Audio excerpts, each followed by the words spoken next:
শুনছেন সবসময় রেডিও ফুর্তি, আর ঘড়িতে সময় রাত 11:59।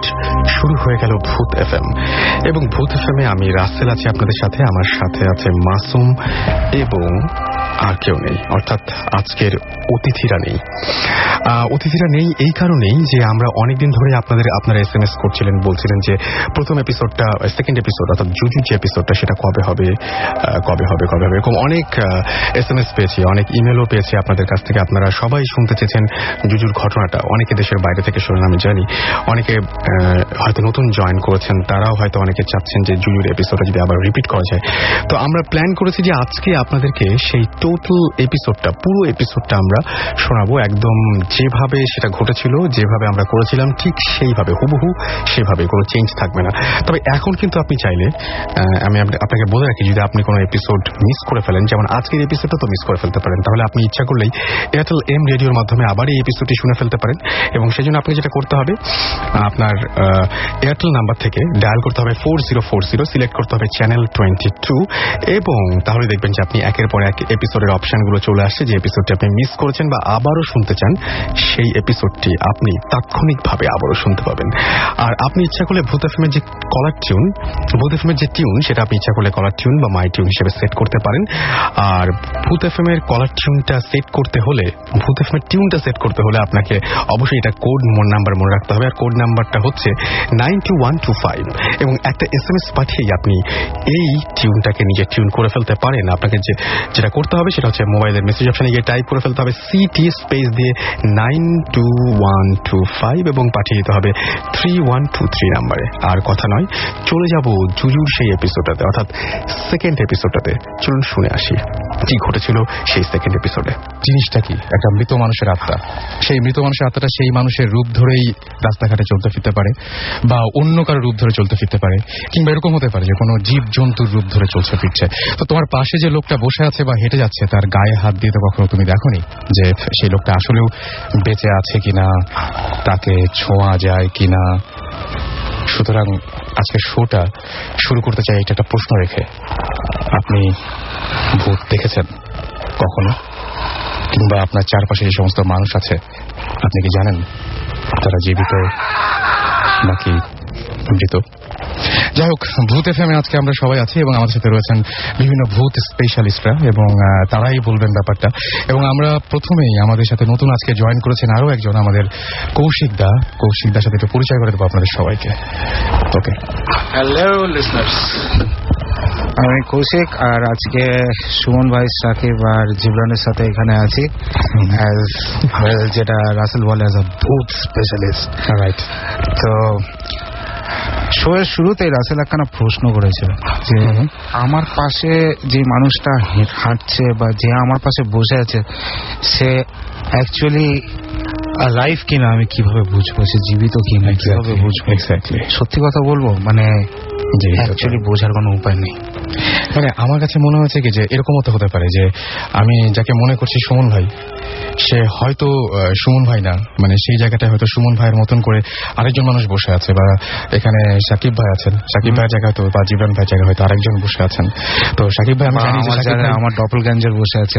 যাই হোক, আমার কাছে মানে আমার যেটা মনে হয় সাকিব ভাই সবসময় মোটা ভূত বোধ হবে না, আমি না, মানে সাকিব ভাই সবসময় মানে যেটা উনি একদমই বিশ্বাস করেন না, কিন্তু আমার কাছে মনে হয় যে মানে আমি সত্যি এটা জানার পরে আমি নিজেই খুব, মানে আমার কাছে আশ্চর্য লেগেছে সত্যি। তো কোনো সময় আমরা দেখি না রাস্তায় চলতে ফিরতে যে ওই মানুষটা আসলে বেঁচে আছে নাকি মারা গেছে।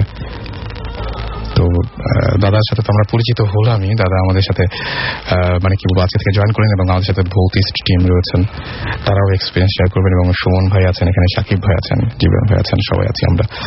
তো আজকে আমরা বেসিক্যালি যেটা করতে চাই সেটা হচ্ছে ভূতের গল্প শোনাতে চাই, এবং আপনাদের মতো সাহসী কেউ যিনি ভূত বিশ্বাস করেন বা করেন না, তার কাছে যদি এরকম গল্প তার স্টকে থাকে, তাদের কাছে আমরা শুনতে চাই। আগে জানিয়ে দিই যে আমাদের কাছে কন্ট্যাক্ট করার নিয়মটা, শাউট লিখে স্পেস দিয়ে আপনার নাম লিখে স্পেস দিয়ে আপনার মেসেজ লিখে পাঠিয়ে দিন 9840 নাম্বারে, এবং আপনি ঢাকা, চট্টগ্রাম, সিলেট, চিটাগং, রাজশাহী যেখানে থাকুন না কেন, আপনি ময়মনসিংহ যেখানে থাকুন না কেন আমার সাথে কন্ট্যাক্ট করতে পারবেন।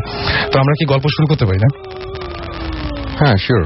ওকে, তখন শুরু করবো কে, মানে শুরুটা মানে ডেফিনেটলি আজকে আমাদের নতুন যিনি এসেছেন আমাদের কৌশিক দা দায়িত্বটা আপনার ঘাড়েই পড়েছে, মানে শুরুটা করার আর কি। তার মানে শুরু থেকে শুরু করতে হবে আর কি। ওকে ওকে, আসলে আমি একটা ইনসিডেন্ট এটা শোনাতে চাই। অ্যাকচুয়ালি এটা শোনানো শুরু করার আগে একটা বিশাল বড় একখানা পুরোনো একটা গল্পে যেতে হবে।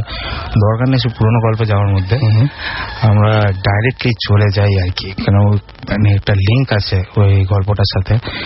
এই ঘটনাটা ঘটেছিল কলকাতায় আজ থেকে অ্যাবাউট 12-13 বছর আগে। তখন প্রথমবার, মানে আমি তো আগে একদম কমপ্লিটলি যাকে বলে এথিস্ট ছিলাম।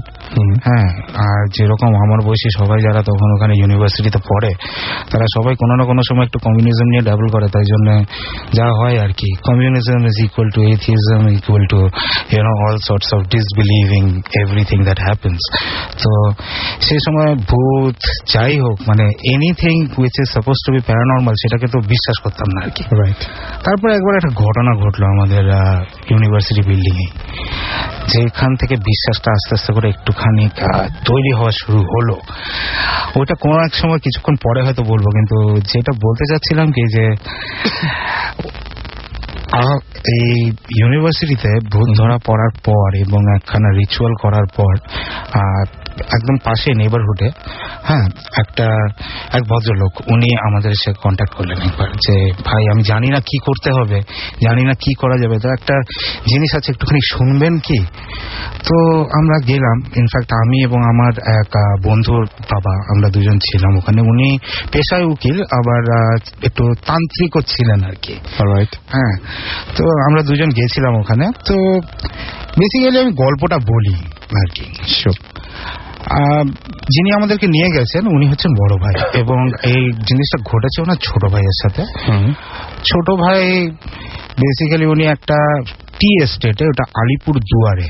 আলিপুর দুয়ার হচ্ছে আপনার নর্থ বেঙ্গলে একদম, অ্যান্ড ওইটার সামনে, মানে ওটাকে দুয়ার ইয়ানি যে বুঝছেন তো, ওটা gate, it is basically the gate to the Himalayas.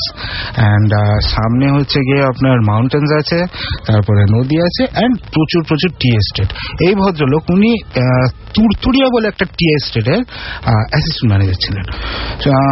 বিয়ে হয়েছে বছর 2-1 ধরে নেন, আর একটা ছোট বাচ্চা আছে, 6-7 months old। হ্যাঁ, এবং এরা সবাই, মানে উনি যেটা করলেন আর কি, এবং ফ্যামিলি নিয়ে টি গার্ডেন্সে গেছেন। টি গার্ডেন্সে তো বেশ ভালোই, মানে থাকার খাওয়ার বন্দোবস্ত সবকিছু থাকে, মানে স্প্লেন্ডেড ইনডিড। তো এখন ভদ্রমহিলা ওখানে গেলেন, গিয়ে তো দেখেন যে টি এস্টেটের যে অফিসটা আছে তার মধ্যে প্রচুর মুখোশ আছে, বিভিন্ন সুন্দর সুন্দর মুখোশ। হ্যাঁ, এবং যেটা হয় আর কি, যে ওখানকার কালচার একটু ভুটানিজ কালচারের সাথে কিছু মেলে, এই মুখোশ কালচারটা ওখানে ভীষণ আছে। আর ভদ্রমহিলার একটা মুখোশ পছন্দ হয়ে যায়, কোন এক অপদেবতার মুখোশ, ঠিক আছে, মুখোশ পছন্দ হয়। সে বলে এই মুখোশ আমি বাসায় নিয়ে যাবো, বাসায় নিয়ে গিয়ে আমি মুখোশটা লাগাবো। আর তখনই গোর্খা যে থাকে সে বলে নেই নেই ম্যাডাম জি, এ তো নেই লেকে জানা হয়, অপদেবতা হয়, আগে খা যায়গা, এই করেগা ওই করেগা, অনেক কিছু বলেছে। কিন্তু ভদ্রমহিলা আর কি শোনেনি ব্যাপারটা।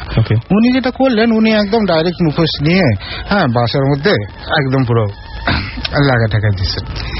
তো এইবার যা হয় আর কি, ছোট্ট বাচ্চাকে দুপুরবেলা খাওয়াচ্ছেন, বাচ্চা তো খাইতে চায় না, as usual every little child around, এবং সে বাচ্চাকে বলে দেখো এক্ষুনি খেয়ে নাও, নাহলে কিন্তু জুজু আসবে। ওকে, খুব ভালো কথা। ঠিক সেই মুহূর্তে নাকি বাতাস আসলো, ওকে, এবং একটা ভয়েস ওনার কানের কাছে